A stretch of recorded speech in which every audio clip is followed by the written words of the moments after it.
Ibrahim bin Adham adalah raja di Balkah, satu wilayah yang masuk dalam kerajaan Khurasan, menggantikan ayahnya yang baru mangkat. Sebagaimana umumnya kehidupan para raja, Ibrahim bin Adham juga bergelimang kemewahan. Hidup dalam istana megah, berhias permata, emas, dan perak. Setiap kali keluar istana ia selalu dikawal 80 orang pengawal, 40 orang berada di depan dan 40 orang berada di belakang, semua lengkap dengan pedang yang terbuat dari baja yang berlapis emas.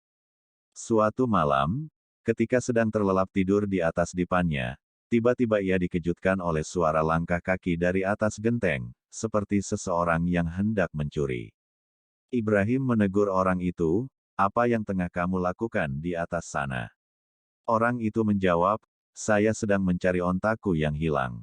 "Apa kamu sudah gila, mencari onta di atas genteng?" sergahnya. Namun orang itu balik menyerang, "Tuan yang gila, karena Tuan mencari Allah di istana." Jawabannya membuat Ibrahim tersentak, tidak menyangka akan mendapat jawaban seperti itu. Ia gelisah. Kedua matanya tidak dapat terpejam, terus-menerus menerawang merenungi kebenaran kata-kata itu. Hingga azan subuh berkumandang ia tetap terjaga. Esok harinya, keadaannya tidak berubah, ia gelisah, murung, dan sering menyendiri, ia terus mencari jawaban di balik peristiwa malam itu. Karena tidak menemukan jawabannya, sementara kegelisahan hatinya semakin berkecamuk, ia mengajak prajuritnya berburu ke hutan, dengan harapan beban di kepalanya sedikit berkurang. Akan tetapi, sepertinya masalah itu terlalu berat baginya, sehingga tanpa disadari kuda tunggangan yang ia pacu sejak tadi telah jauh meninggalkan prajuritnya. Ia terpisah dari mereka, jauh ke dalam hutan, menerobos rimbunnya pepohonan tembus ke satu padang rumput yang luas. Kalau saja ia tidak terjatuh bersama kudanya, mungkin ia tidak berhenti. Ketika ia berusaha bangun, tiba-tiba seekor rusa melintas di depannya. Segera ia bangkit, menghela kudanya dengan cepat sambil mengarahkan tombaknya ke tubuh buruannya. Tetapi, saat dia hendak melemparkan tombaknya, ia mendengar bisikan keras seolah memanggil dirinya, "Wahai Ibrahim, bukan untuk itu, berburu, kamu diciptakan dan bukan kepada hal itu pula kamu diperintahkan."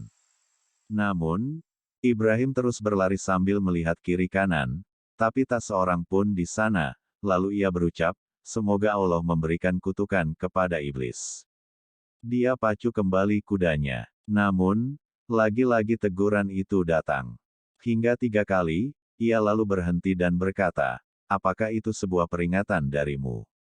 "Telah datang kepadaku sebuah peringatan dari Allah, Tuhan semesta alam.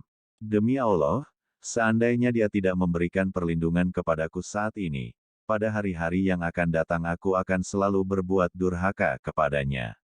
Setelah itu, ia menghampiri seorang penggembala kambing yang ada tidak jauh dari tempat itu.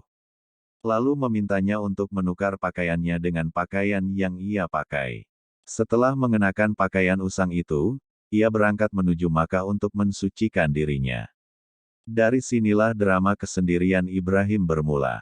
Istana megah ia tinggalkan dan tanpa seorang pengawal ia berjalan kaki menyongsong kehidupan barunya.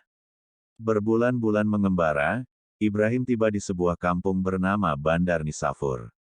Di sana ia tinggal di sebuah gua, menyendiri, berzikir dan memperbanyak ibadah. Hingga tidak lama kemudian, kesalihan, kezuhudan dan kesufiannya mulai dikenal banyak orang. Banyak di antara mereka yang mendatangi dan menawarkan bantuan kepadanya, tetapi Ibrahim selalu menolak. Beberapa tahun kemudian, ia meninggalkan Bandar Nisafur, dan dalam perjalanan selanjutnya menuju Makkah, hampir di setiap kota yang ia singgahi terdapat kisah menarik tentang dirinya yang dapat menjadi renungan bagi kita, terutama keikhlasan dan ketawaduannya. Pernah satu ketika, di suatu kampung Ibrahim kehabisan bekal. Untungnya, ia bertemu dengan seorang kaya yang membutuhkan penjaga untuk kebun delimanya yang sangat luas. Ibrahim pun diterima sebagai penjaga kebun, tanpa disadari oleh orang tersebut kalau lelaki yang dipekerjakannya adalah Ibrahim bin Adham, ahli ibadah yang sudah lama ia kenal namanya.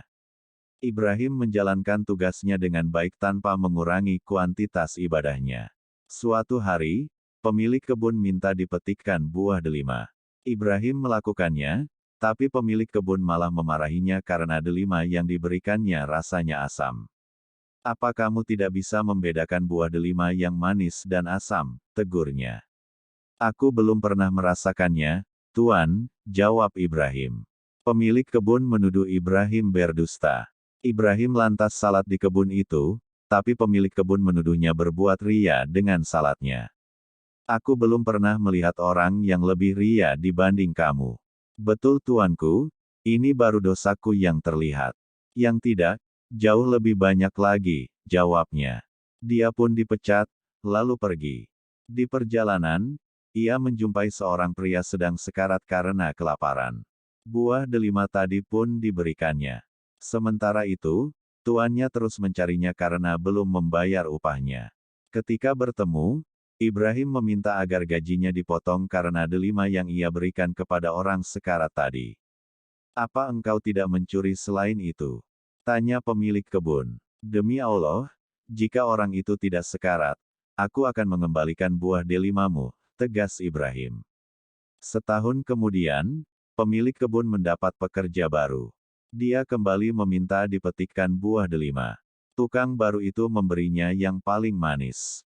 Pemilik kebun bercerita bahwa ia pernah memiliki tukang kebun yang paling dusta karena mengaku tak pernah mencicipi delima, memberi buah delima kepada orang yang kelaparan, minta dipotong upahnya untuk buah delima yang ia berikan kepada orang kelaparan itu.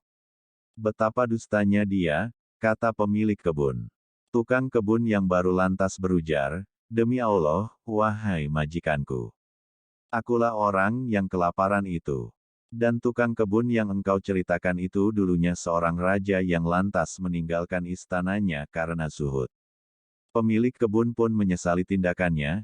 "Celaka, aku telah menyia-nyiakan kekayaan yang tak pernah aku temui." Menjelang kedatangannya di kota Makkah, para pemimpin dan ulama bersama-sama menunggunya. Namun tak seorang pun yang mengenali wajahnya.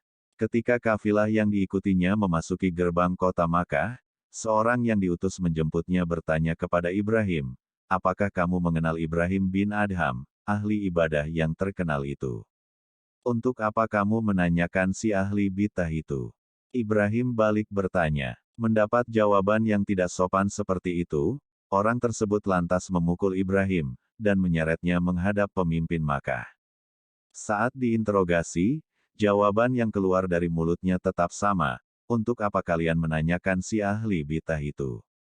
Ibrahim pun disiksa karena dia dianggap menghina seorang ulama agung. Tetapi, dalam hatinya Ibrahim bersyukur diperlakukan demikian.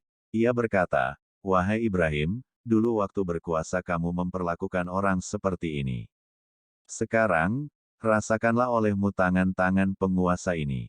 Banyak pelajaran yang bisa kita petik dari perjalanan seorang bekas penguasa seperti Ibrahim bin Adham, dari pengalamannya memperbaiki diri, dari kesendiriannya menebus segala kesalahan dan kelalaian, dari keikhlasan, kezuhudan, dan ketawaduan.